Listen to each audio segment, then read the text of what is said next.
UP के deputy CM Keshav Prasad Maurya Kaushambi की सिराथू विधानसभा seat से चुनाव लड़ रहे हैं। आज उन्होंने अपने प्रचार अभियान का आगाज भी कर दिया है। हमारे साथ केशव जी, हम उनसे बात कर लेते हैं। सिराथू की धरती से विपक्षियों को क्या संदेश? नहीं, विपक्षियों को यही संदेश है कि तैयारी बंद करें 22 में। अगर कुछ सोचना है तो सोचे 27 में। अच्छा, ये बताइए कि उत्तर प्रदेश के चुनावों में असदुद्दीन ओवैसी की एंट्री हो गई। उन्होंने बाबू सिंह कुशवाहा के साथ मिलकर थर्ड फ्रंट बना दिया है। जितने भी फ्रंट बनाना हो, थर्ड, फोर्थ, 5 जितने भी बनाना हो, अलग अलग भी बना लें, चाहे एक साथ बना लें, लेकिन खिलेगा कमल ही, आएगी भाजपा ही, क्योंकि जन जन की है यही पुकार, फिर एक बार भाजपा सरकार। धार्मिक आधार पर ध्रुवीकरण कराएंगे। अखिलेश यादव 1585 का नारा देकर जातीय आधार पर ध्रुवीकरण कराने की कोशिश।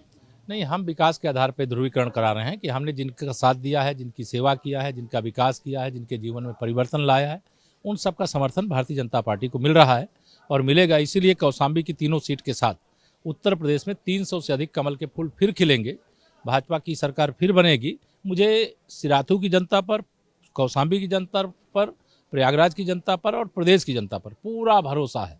लोग तैयार बैठे, कब वोट डालने का दिन आवे, कब कमल की फूल की बटन दबावें, कब सपा बसपा कांग्रेस के भ्रष्टाचार, गुंडा राज, दंगा राज से उत्तर प्रदेश को सदा के लिए मुक्त कराएं। आपने भी तो कहा था किसी जगह कि ये चुनाव जो है वो धर्म युद्ध की तरह। मैं धर्म युद्ध का मतलब न्याय और अन्याय। धर्म युद्ध का मतलब यह नहीं है कि मैं धर्म के नाम पर कि हिंदू और मुसलमान के बीच में चुनाव है।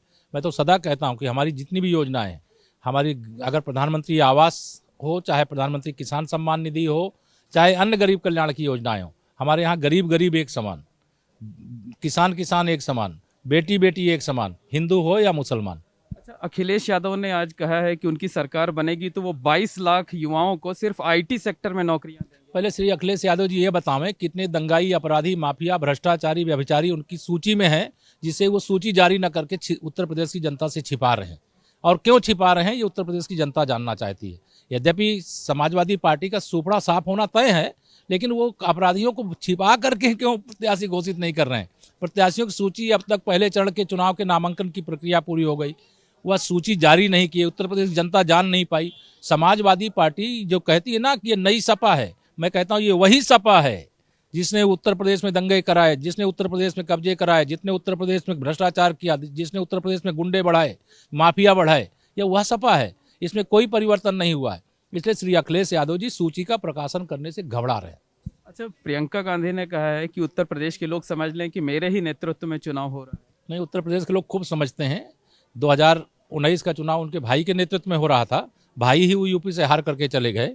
अब प्रियंका जी अगर ऐसा कह रहे हैं कि उनके नेतृत्व में चुनाव हो रहा है, तो जितने कांग्रेस में फोटो खिंचाने वाले लोग बचे, उनकी फोटो खिंचा करके अपने नेतृत्व में चुनाव करें। तो प्रियंका गांधी का भी हश्र उनके भाई की तरह होगा। मैं तो समझता हूँ जनता ने तय करके रखा है। ये जो 7 सीटें 2017 में समाजवादी पार्टी के गठबंधन के बाद जीत पाए थे, वह 7 सीटें अगर वापस ला पाएंगे तो प्रियंका जी का बहुत बड़ा एक तरह से कह लीजिए का या रिजल्ट होगा। और श्री अखिलेश यादव जी अगर 47 का आंकड़ा 2017 में दोहरा पाएंगे तो वह भी उनकी बड़ी उपलब्धि होगी। बहुजन समाज पार्टी अगर अपने 19 विधायक वापस ला पाएगी तो उनकी बड़ी उपलब्धि होगी। जो रिजल्ट 2017 का था उससे अच्छा रिजल्ट 2022 में भाजपा का रहेगा। अंतिम प्रश्न ये है कि अभी आपने कहा है कि 2017 ट्रेलर था। निश्चित तौर से मैं कह रहा हूँ 2017 से 22 ट्रेलर था। हमने जो काम किया है डबल इंजन की सरकार के माध्यम से, वो ट्रेलर था। असली फिल्म यानी असली विकास, सही में रोजगार, सही में गरीब उत्थान, सही में किसान उत्थान, अभी जो बाकी है वह भी करके दिखाएंगे। इन भ्रष्टाचारियों के जो केवल परिवारवाद की सीमा में रहते हैं, जो 100 में 85 रुपया हमारा है, 15 में बंटवारा है। पहले कहते थे सरकार में जब थे कि हम केंद्र से अगर 1 रुपये गरीबों के लिए भेजते हैं तो जिसके लिए भेजा जाता है उससे 15 पैसा पहुंचता है। 85 पैसा इनकी पार्टी के नेता, दलाल, अधिकारी, कर्मचारी खा जाते थे। लेकिन मैं छाती ठोक करके कह सकता हूँ हमारे प्रधानमंत्री जी 1 वर्ष में मेरे किसानों के लिए अगर 6,000 रुपया भेजते हैं तो पूरा किसानों के खाते में 6,000 रुपया क्रेडिट होता है। ये भाजपा और सपा में यही फर्क है, फर्क साफ है। धन्यवाद। तो ये थे केशव प्रसाद मौर्य जो कि ये बता रहे थे कि अखिलेश यादव से इस बार किसी तरह की कोई चुनौती नहीं होगी। भारतीय जनता पार्टी का कमल 2022 में फिर से खिलेगा और प्रियंका गांधी, असदुद्दीन ओवैसी, अखिलेश यादव कोई चुनौती नहीं होंगे। कैमरामैन रोहित श्रीवास्तव के साथ मोहम्मद मोइन, एबीपी गंगा, कौशाम्बी।